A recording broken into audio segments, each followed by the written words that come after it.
왜 진작 빠져나오지 않았어요? 업소에서 일한다고 다 낮은 건 아니야. 감으면 집도 잠깐만 사람 일하는 것이니까 다 싫으면 지금 당장 빚 갚고 나가. 어떻게 성매매를 하게 되었어요? 여자들도 사람인데 좋은 사람도 있지 않아?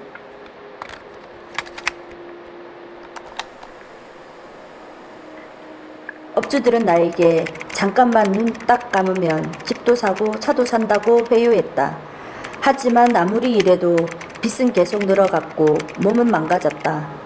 업주는 자기 말만 잘 들으면 돈을 많이 벌 수 있다고 했지만 돈은 어떻게 하면 버는지 나는 지금도 모른다.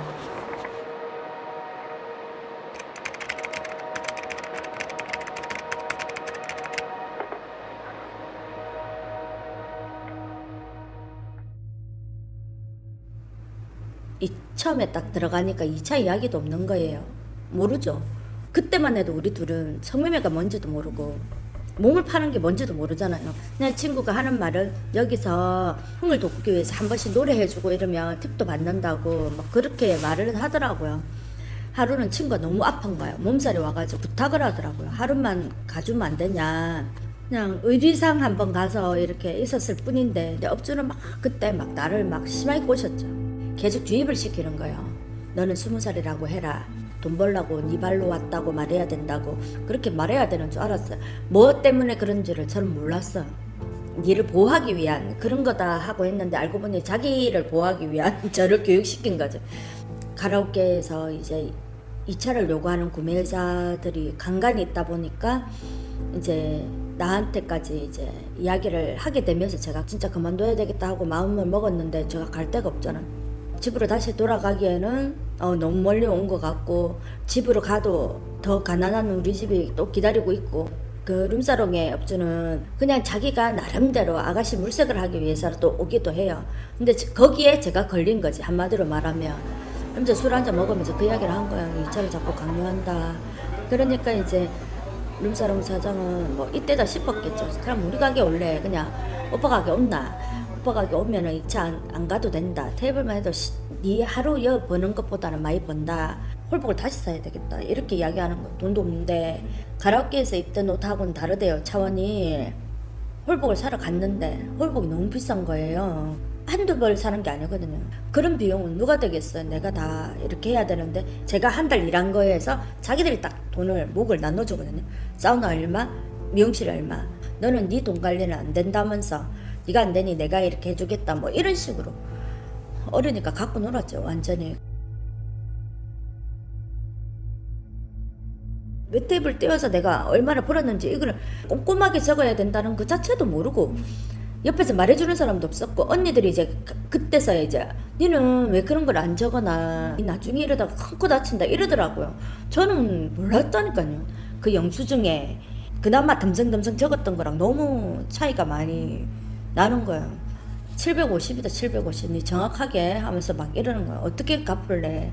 울고불고 해도 막 그때는 소용이 없는 거예요. 이제부터 2차 가가지고 다 이거 갚아.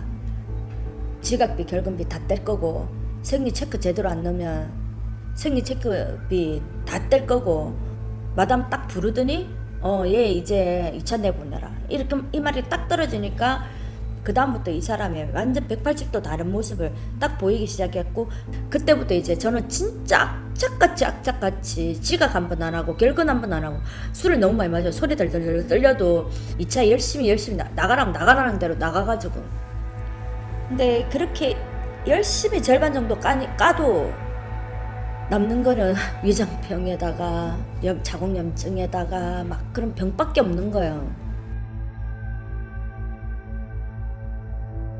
불안한 마음에 약국에서 구입한 임신 테스트기가 양성 반응이었다. 임시까지 되니 내 몸을 원망할 수밖에 없었다. 수술을 하고 3일 뒤 업소로 돌아갔다. 업주는 나를 불러 3일 동안의 결근비를 물린다고 했다. 사정이 있지 않느냐고 하며 한 번만 봐달라고 애원했다. 그러나 업주는 그건 내 잘못이라고 했다. 원래는 하루에 50만원씩인데 임신중절 수술을 했으니 하루 30만원만 받겠다고 했다. 30만원씩 3일 90만이라는 계산에 어이가 없었다. 업주는 너를 많이 걱정해서 이 정도에서 끝내는 거라며 고마워하라고 하면서 방을 나갔다.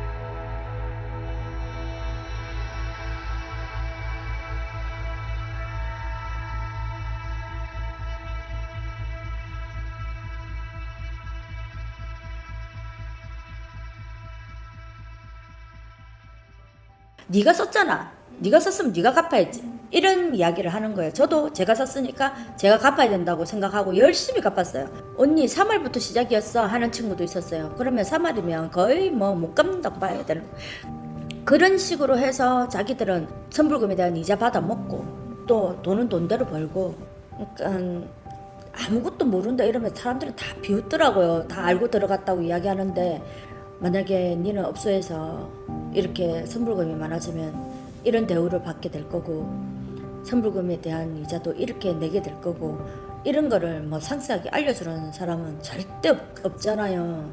그런데 어떻게 여성들이 알고 들어가냐. 같이 일하던 동생은 언니 나 이렇게 빚이 많이 생길 줄 몰랐어 라고 말했다.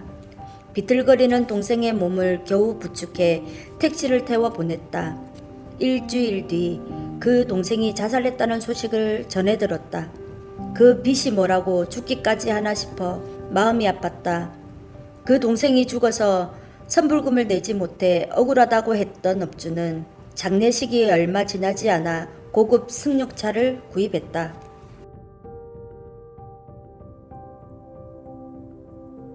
제가 직결제라는 말을 못 써가지고 너무 무서워가지고 계속 유리방이라고 말했거든. 유리방인 줄 알았고 유리만 있으니까 초저녁에 왔을 때는 불빛도 없고 그냥 커튼만 싹 쳐져 있고 이래서 몰랐는데 밤이 딱 되니까 진짜 무서운 거예요. 밤이 딱 되니까 막 다 붉은 거예요. 다 붉어.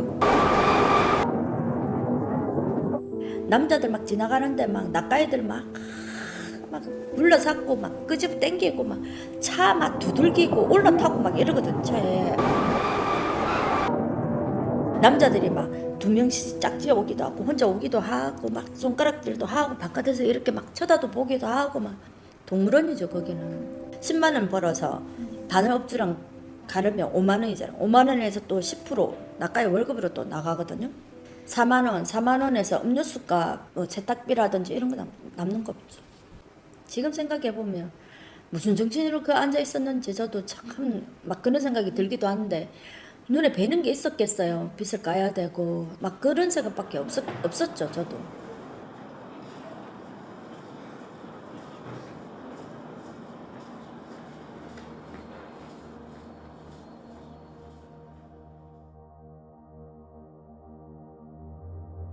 그때 이제 여성인권 지원센터를 만나서 내 틀을 깨는 작업이 굉장히 힘든 작업이 저한테는 있었어요. 저한테 정태성은 업주에게 기원받았던 사랑받았던 사람이라는 걸로 저를 각인시켜 놨어요. 그러다가 이제 창원에서 언니가 이제 구매자에 인해서 이제 목 졸라서 살해당하는 사건이 있었어요. 추모하러 갔는데 업소 이해관계자들이 쫙 나와가지고 막 자들이 빚이 왜 지는 줄 아냐부터 시작해갖고 헛바다이고 뭐 그러면서 빚진다 안 하면서 말 한마디 못 하겠더라고요. 무서워서. 업주들은 하나같이 그렇게 생각하는 거예요. 그러면서 제 털이 이제 좀 깨지기 시작한 거예요. 나는 피해자였다. 지금 돌아보면 내 몸에게 너무 미안한 거예요. 한 번도 돌아보지 못했어요. 내 몸은 그 상대들 거였지 내 게 아니었거든요. 그러면서 또 딸려 올라오는 그 기억들이 그 기억 속의 트라우마가 많이 괴롭혔어요. 남자 관계가 없다니까 얘는요. 막 이러면서 막 그런 거 있잖아요. 그러니까 남자들이 난리가 난 거야. 막 서로 앉혀보겠다고. 뭐 300만 원 주면 관계 가질래? 나 뭐 나랑 나갈래? 막 이러면서 막 경매 붙이듯이 저를 막. 업주가 시킨 대로 2차를 나갔다. 처음 2차를 나간 상대는 50대 초반 남성이었다. 대기실에서 옷을 갈아입으며 걱정하는 나에게 언니들은 눈을 감고 돈을 세거나 숫자를 세거나 사랑하는 사람을 떠올리라고 했다. 나는 천천히 숫자를 세기 시작했다. 하나, 둘, 셋, 넷.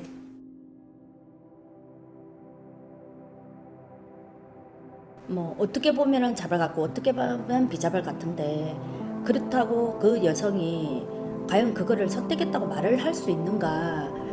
내 스스로가 성매매 여성이 되고자 했던 건 아니었단 말이에요. 그런데 우리 사회에서 자원이 없는 여성, 빈곤한 여성, 가정이 해체된 여성에게 어떻게 대하고 있는지가 딱 보여지는 게 성매매예요.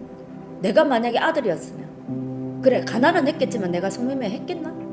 강요를 했겠어요 나한테? 이 사회가? 내가 아들이었으면? 그 성매매 방지법 21조 1항이 사라지지 않으면 21조 1항이 여성들을 처벌하는 거잖아요. 그 처벌법이 없어지지 않은 한 이 문제가 계속 갈 거예요. 이게 어떻게 보면 또 하나의 시작이죠. 예. 마지막이라고 생각하지만 사람들은 그게 하나의 시작이거든요. 그래서 또 이 이후의 삶은 또 어떻게 될런지 저도 모르겠어요. 그러나 이제는 두렵지 않아요. 지금 혼자가 아니잖아요. 같이 분노해주는 사람들이 저한테는 있다는 것만 해도 저한테는 아, 내 인생 잘 살았구나 이런 생각을 하고 있어. 몇 달 전에는 좋아하는 가수 이문세의 콘서트를 갔다. 노래를 듣고 있으려니 어느새 뜨거운 눈물이 흘러내렸다. 듣기 싫은 노래를 들어야 했고 부르고 싶지 않은 노래를 불러야 했던 지난 날이 떠올랐다. 나는 계속해서 나를 들여다보며 직면해야 한다. 무섭다고 도망치고 싶지 않다.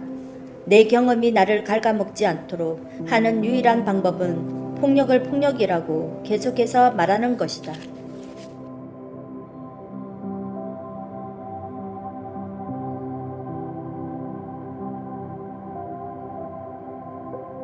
안녕하세요. 소연PD입니다.